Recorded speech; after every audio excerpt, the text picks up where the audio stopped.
some rough hatchy line type gesture drawing things. After I get this pose roughly indicated, I will make the photo reference layer invisible again and start deviating from it as I think it is necessary for the action in the panel, because our villain character is not nearly as good looking as this guy. He's more Oliver Reedy, English bulldog, really mean guy. So, and he also, I have costumed him in something that looks suspiciously like heavy leather lederhosen, and Dave hasn't kicked about that, so that's what he's going to stay in, seeing as how he's not going to survive this issue anyway. Oop, spoiler alert. In fact, just to be more spoilery, this is the page where she actually, well, our heroine actually kills this sucker. Unfortunately, in taking care of him, she also takes care of collateral damage guy, but he's the spark that gets the whole series going. But then maybe I'm saying too much. Okay, well, that's enough for the reference right at the moment. I might have to go in and thicken this guy up some more. You can see when I'm using reference, I'm not quite as jiggly, scratchy, doodly, gestury. But as this progresses, which will probably either will be in a different video or I won't record at all, you may or may not see me get more squiggly with him. Another thing that I sometimes do, which I'm going to do right now, is create a whole different layer for this, for the heroine character. And I always label my layers to make it easier to remember what goes where. And I locked the sketch layer, which is this layer, so that I won't inadvertently draw on it, which is another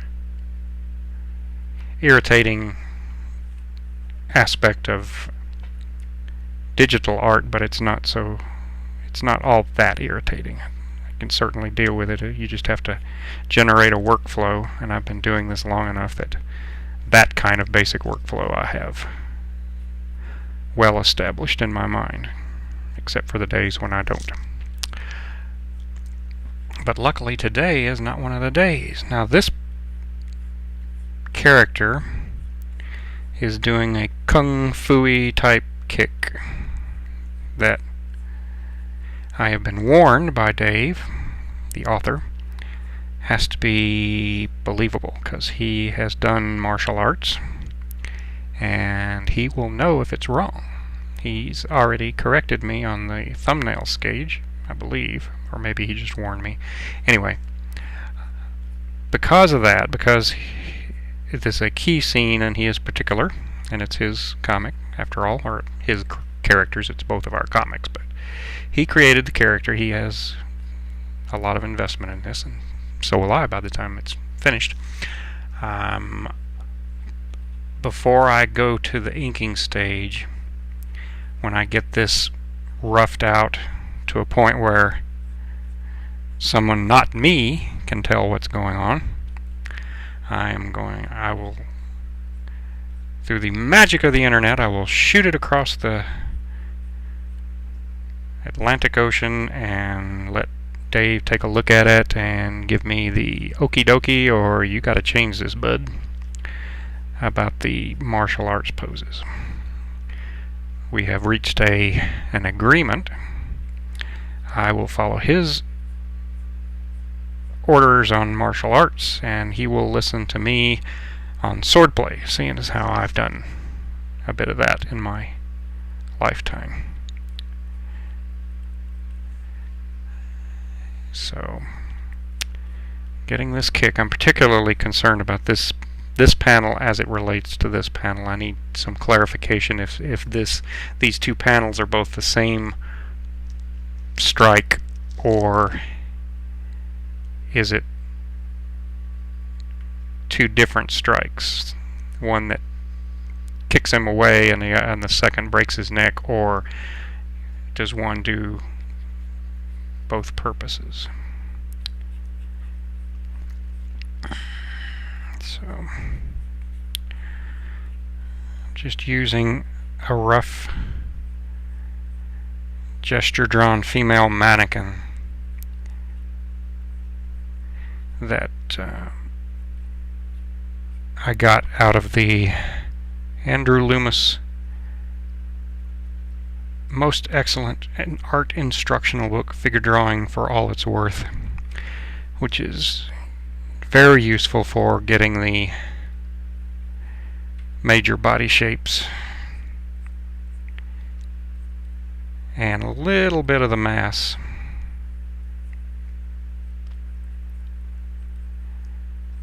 Better, it beats stick figures.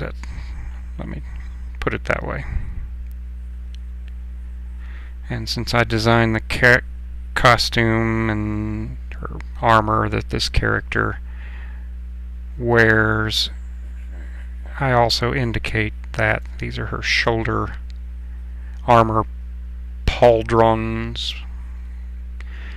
Pardon me if I'm mispronouncing that. I think that may be the first time I've ever said it out loud. And in the thumbnail, I've got her arm going across her body and her sword up like that, but I'm thinking now I don't like that. So I'm going to have her right arm in very much the same pose it's in panel 1, which I think will emphasize the speed at which she strikes.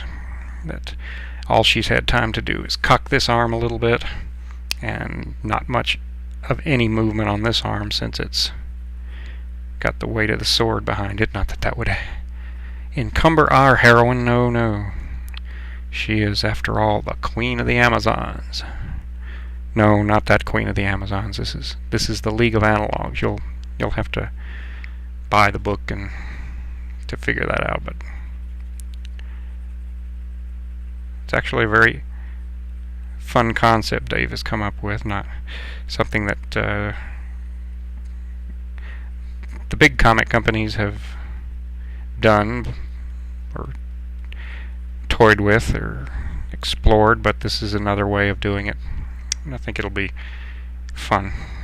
So that's roughed out sketch. I think I've probably gone on long enough for this video and made you all seasick enough. Do a little overview of my workspace here. This is I'm using a rotatable monitor that's turned portrait taller than it is wide, because the page is taller than it is wide. It works best for me.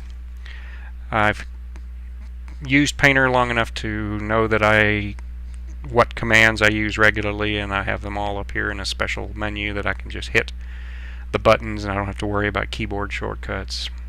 This is a pencil tool I use, a faux oil brush that's capable of thick and thin, pen tool, which is what I'm using now, airbrush tool, which is good for foggy diaphanous effects, a spatter airbrush, which is good for stippling, what is that one? Come on, label. Variable flat, that gives a not a pointed brush, but like a flat brush. This is a special tool called, what I do